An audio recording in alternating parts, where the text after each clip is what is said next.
Hello दोस्तों, स्वागत है आपका हमारे यूट्यूब चैनल स्टडी डायलॉग्स में। आज की इस वीडियो में हम लोग कंपोनेंट ऑफ एनवायरनमेंट यानी पर्यावरण के घटक के बारे में पढ़ेंगे। अब देखो, यहाँ पर कई बच्चों को बहुत ज़्यादा कन्फ्यूज़न होता है कि एनवायरनमेंट क्या है, एनवायरनमेंट के जो कंपोनेंट है वो क्या है, यानी घटक क्या है। तो हम इस पूरे कंसेप्ट को अच्छे से समझेंगे और इस तरह से समझेंगे कि अपनी आम लाइफ से एग्जाम्पल्स लेते हुए समझेंगे। आम जिंदगी के उदाहरण से हम इसको बहुत ही आसान भाषा में समझने की कोशिश करेंगे, पूरा अच्छे से समझेंगे। अब ये जो हमारी वीडियो है ये हिंदी और इंग्लिश मीडियम दोनों के बच्चों के लिए है, ठीक है। और हमारी इस चैनल पर जितनी भी वीडियो होती हैं वो दोनों ही बच्चों को ध्यान में रखकर बनाई जाती हैं। चलो अब इस टॉपिक को हम लोग समझ लेते हैं। अब देखो, यहाँ पर हमारा टॉपिक है कंपोनेंट ऑफ एनवायरनमेंट। यहाँ हम एनवायरनमेंट की बात कर रहे हैं, यानी पर्यावरण के घटक की बात कर रहे हैं। पहली बात तो ये है कि एक एनवायरनमेंट होता क्या है। एनवायरनमेंट देखो एक वो चीज़ है जिसमें कि कोई भी इंसान है, कोई भी इंडिविजुअल है, उसके आसपास जो भी चीज़ें हैं, जिस जगह पर वो है, आसपास की जो जगह है, ठीक है, आसपास के उसके जो आसपास के जो लोग हैं, उसके आसपास के जो भी सामान है, वो सब मिला करके, ठीक है, वो सब मिला करके एक एनवायरनमेंट बनाता है। अब इसी को हम लोग इस चीज़ में समझेंगे। देखो कैसे समझते हैं। देखो यहाँ पर कंपोनेंट ऑफ एनवायरनमेंट में तीन चीज़ें मेन चीज़ होती हैं। एक है हमारा ह्यूमन मेड मतलब मानव निर्मित, दूसरा है हमारा नेचुरल मतलब प्राकृतिक, और तीसरा है मानव खुद। एक मानव का खुद का एक यहाँ पर एक इंडिविजुअल का एक हिस्सा है। देखो इसमें क्या आएगा, खुद एक इंडिविजुअल, उसका परिवार, उसकी कम्युनिटी, ये अभी हम सब डिस्कस करेंगे, ठीक है। तो यहाँ पर नंबर 1 पे आ गया है नेचुरल प्राकृतिक, ह्यूमन मेड क्या है, और एक ये एक एक करके समझेंगे। तो सबसे पहले हम लोग क्या समझते हैं, सबसे पहले हम लोग समझते हैं नेचुरल यानी कि प्राकृतिक हम लोग समझते हैं। अब प्राकृतिक में देखो, प्राकृतिक में क्या है, इसमें एयर आती है। एयर मतलब वायुमंडल, जो वायु है उसके आसपास की। आप किसी भी एक इंसान को अपने दिमाग में सोचो, अपने आप को ही सोचो, ठीक है ना।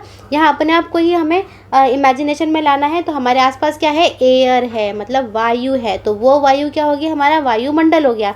और अगर हम इसको अपनी पृथ्वी के लेवल पर देखें तो हमारी जो पृथ्वी है, जो अर्थ है, उसमें भी चारों तरफ एक वायु की पूरी एक लेयर है, तो जो कि हमारे जीवन के लिए बहुत इंपॉर्टेंट है।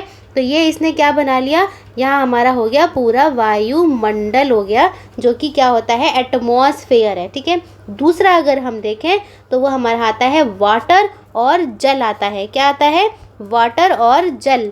तो वाटर और जल से क्या हो गया, हमारे जितने भी नदी हो गई, महासागर हो गए, जो जलाशय हो गए, ओशियंस, रिवर्स, पॉन्ड्स, ये सब इसके अंदर आ गए। तो वो क्या हो गया, वो हमारा हो गया हाइड्रोस्फीयर। और हम भी क्या करते हैं, क्या हम पानी के बगैर जी सकते हैं, नहीं जी सकते हैं, है कि नहीं है। तो ये भी हमारी लाइफ के लिए बहुत इंपॉर्टेंट हो गया, ये हमारे एनवायरनमेंट का एक पार्ट है।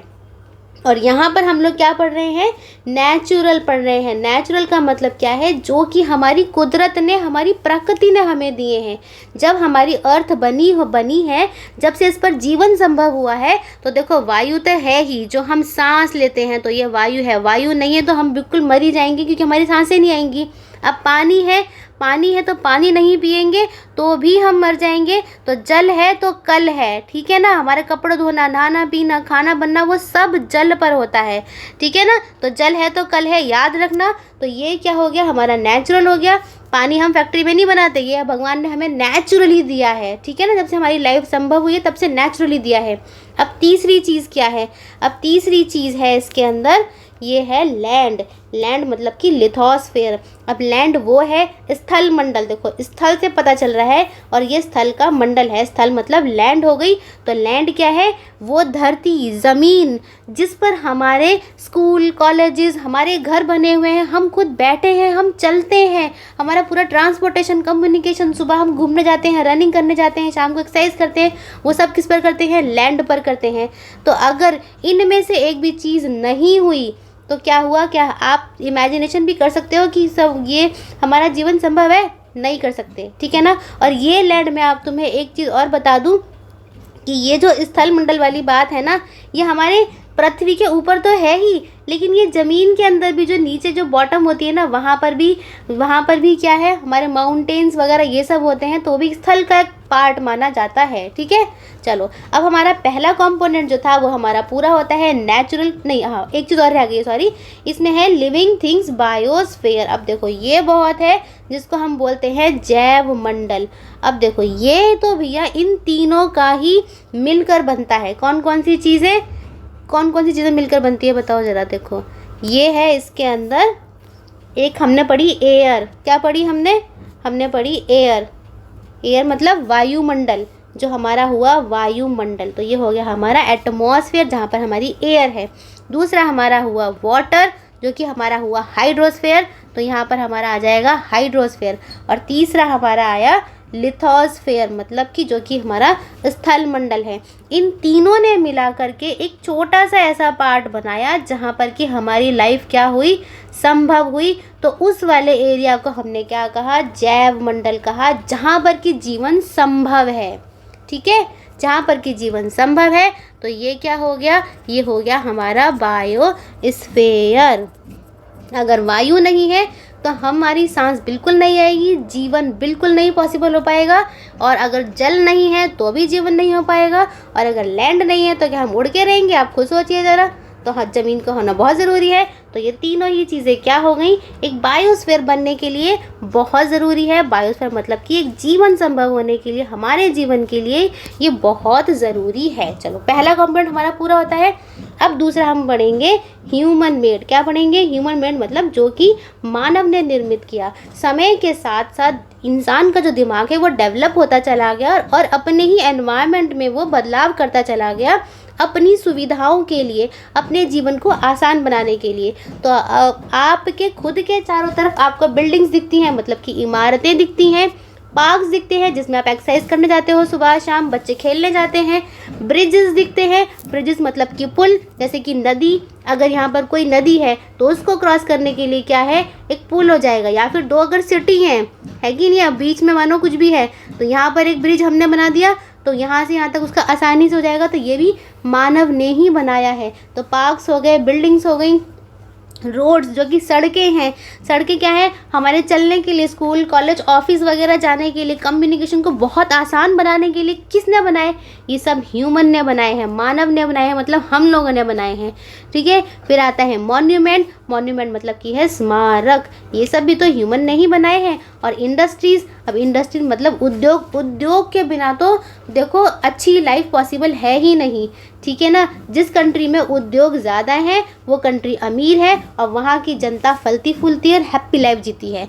तो ये सब किसने करा, ह्यूमन मेड है, मानव ने बनाया। तो हमारा पहला कंपोनेंट हो गया और ये हमारा दूसरा कंपोनेंट हो गया जो कि है ह्यूमन मेड। अब हम पढ़ते हैं तीसरा कंपोनेंट। तो तीसरा कंपोनेंट जो है, कंपोनेंट का मतलब है घटक। ठीक है ना, एनवायरनमेंट जो है किस किस चीज़ से मिलकर बना हुआ है, ये वाली चीज़ जो है वो घटक कहलाती है, मतलब कंपोनेंट कहलाती है। तो तीसरा है हमारा मानव खुद। अब देखो मानव खुद में क्या आता है, पहली बात तो इंडिविजुअल, मतलब एक व्यक्ति खुद, मतलब मैं खुद, जो मैं पढ़ा रही हूँ वो मैं खुद हूँ। ठीक है ना, और जो आप पढ़ रहे हो अपने लेवल पे वो आप खुद हो। ठीक है, अब दूसरा आता है हर इंसान की फैमिली जो होती है, परिवार है। ठीक है, परिवार है। अब कईयों की फैमिली जो होती हैं वो जॉइंट होती हैं और कईयों की जो होती हैं वो न्यूक्लियर होती हैं। ठीक है ना, तो अब उसके अकॉर्डिंग भी ये एनवायरनमेंट बनता है। कैसे एनवायरनमेंट बनता है कि देखो, अगर जॉइंट फैमिली है तो जो रिश्तेदार होते हैं, चाचा चाची, ताऊ ताई, है ना, नाना नानी, मौसा मौसी, ये सब एक जॉइंट फैमिली में रहते हुए मिलते हैं। तो वहाँ का एनवायरनमेंट अलग होता है, तो वहाँ पर हमें बहुत कुछ सीखने को मिलता है।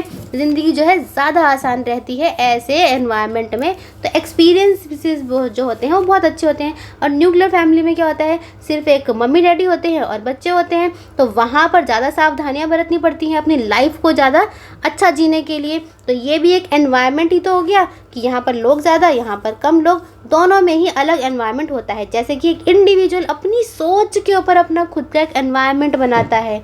ठीक है ना, अपनी जो सोच है अगर वो पॉजिटिव सोच होगी तो अच्छा होगा, अगर वैसी सोच हुई संकुचित हुई तो ज़्यादा परेशानियों का सामना करना पड़ सकता है। तो ये भी एक एनवायरनमेंट का ही हिस्सा है। अब तीसरा आता है कम्युनिटी। देखो कम्युनिटी में हम मतलब है कि समुदाय की यहाँ पर बात हो रही है। समुदाय जैसे कि देखो जनजातीय समुदाय अलग हो गए, है ना, या फिर पहाड़ी इलाकों में रहने वालों के समुदाय अलग हो गए, अलग कास्ट हो गई, ट्राइब्स हो गई बहुत सारी, है ना, जैसे अंडमान निकोबार वगैरह में ये उनके जो जीने का तरीका है वो अलग है, एनवायरनमेंट अलग है, उनकी खेती करने के तरीके अलग हैं, उनकी इंडस्ट्रीज़ बहुत लोअर लेवल की हैं या फिर ना के बराबर है ही नहीं, तो वहाँ का अपना खुद का अलग एनवायरनमेंट हो गया। अब एक आता है कि रिलीजन मतलब कि आ गया धर्म। अब देखो धर्म में क्या होता है, हिंदू मुस्लिम सिख ईसाई, वैसे हम सब हैं भाई भाई, लेकिन फिर भी क्या होता है कि रिलीजन में क्या होता है, पहनावा, क्या होता है कि पहनावा अलग हो जाता है, धर्म के अकॉर्डिंग ही पहनावा होता है। आप देखना जैसे कि है ना, बहुत सारे धर्मों का पहनावा अलग होता है, उनका खान पान में बहुत डिफरेंस आ जाता है, ठीक है ना, उनकी सोसाइटी में एजुकेशन स्टेटस में भी यहाँ तक कि अंतर आ जाता है, कभी कभी आ जाता है, ऐसी बात नहीं है कि नहीं आता, आता है। तो ये सब रिलीजन के ऊपर होता है। तो ये इससे भी एक अपना एनवायरनमेंट बनता है कि हम जिस रिलीजन में हैं तो उसके अकॉर्डिंग हमारा एनवायरनमेंट होगा, उसके अकॉर्डिंग हम चर्च टेम्पल या फिर मॉस्क वगैरह में जाएंगे, है कि नहीं, फेस्टिवल्स बनाएंगे अपने चारों तरफ, जो हमारे ही रिलीजन के जो लोग होंगे, तो उससे हमारा एनवायरनमेंट अलग बनेगा। अब एक आता है एजुकेशनल स्टेटस। क्या आता है, एजुकेशनल स्टेटस आता है। ये एजुकेशनल स्टेटस देखो, शिक्षा का होना बहुत ज़रूरी है। शिक्षा से हमेशा ही बहुत ही पॉजिटिव एनवायरनमेंट होता है। शिक्षा के लिए तो हम और आप लोग आज भी तत्पर हैं कि हम लोग शिक्षित हो जाएं, हमारे आने वाली पीढ़ियां जो हैं वो शिक्षित हो जाएं, जिससे कि हमारी जो लाइफ है, हमारा जो स्टेटस है वो ऊंचा हो जाए। तो एजुकेशनल स्टेटस का मतलब क्या हुआ, हमेशा ही हाई स्टेटस और हाई एक अच्छा एनवायरनमेंट की बात हमेशा होती है एजुकेशनल स्टेटस में।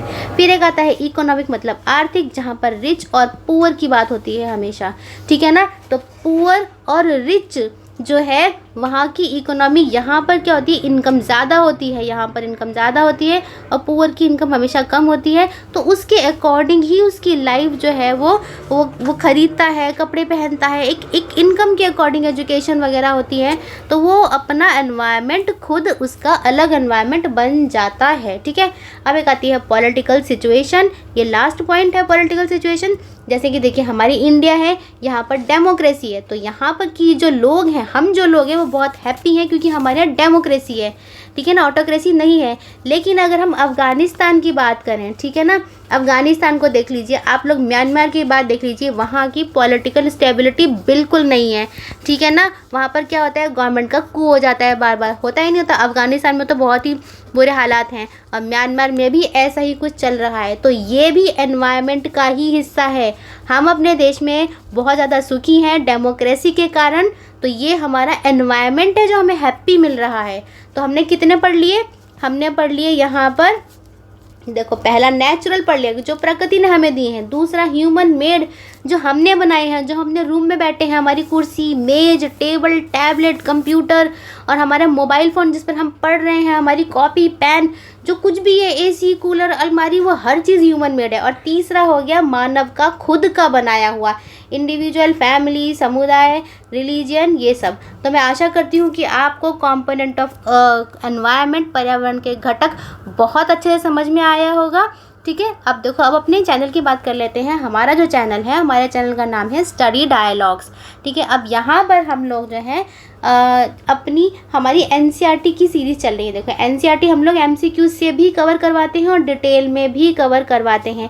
एमसीक्यूज़ में जितने भी हर चैप्टर के जो भी एमसीक्यूज़ इम्पॉर्टेंट है, जो कि एग्ज़ाम में आने के लायक है, तो हम लोग वो पढ़ाते हैं, पूरे चैप्टर वाइज हम उन्हें कवर कर रहे हैं। कभी कभी 2-3 चैप्टर एक साथ भी बना देते हैं, ठीक है। तो ये उन बच्चों के लिए बहुत अच्छा है जिनको रिवीजन करनी है, जिन पे शॉर्ट टाइम है बहुत ज़्यादा, उनके लिए। और हमारी जीएस की एमसीक्यूज़ हैं, उसमें हम 8 क्वेश्चन डिस्कस करते हैं। पॉलिटी की जो है उसमें हम 10 क्वेश्चन करते हैं, ये भी हम बहुत अच्छे डिटेल में करते हैं, आपको कोई भी इंटरनेट या बुक छाटने की कोई ज़रूरत नहीं पड़ेगी।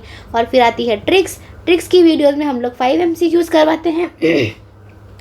फिर एक आती है करंट अफेयर मंथली, जो कि हमने मार्च की निकाल दी है, अभी आप जाके पढ़ सकते हैं, जनवरी फरवरी की भी है, ठीक है। ये जो MCQs हैं, ट्रिक्स के MCQs हैं, ये हमने खुद बनाए, जैसे हम लोग पढ़ते हैं, पढ़े हैं हमने, ठीक है। इस तरह से हम लोगों ने उन्हीं एक सेंटेंस, एक लॉजिक या फन में जो हमने बनाए हैं, हम वही चीज़ आपको भी पढ़ा देते हैं इसमें।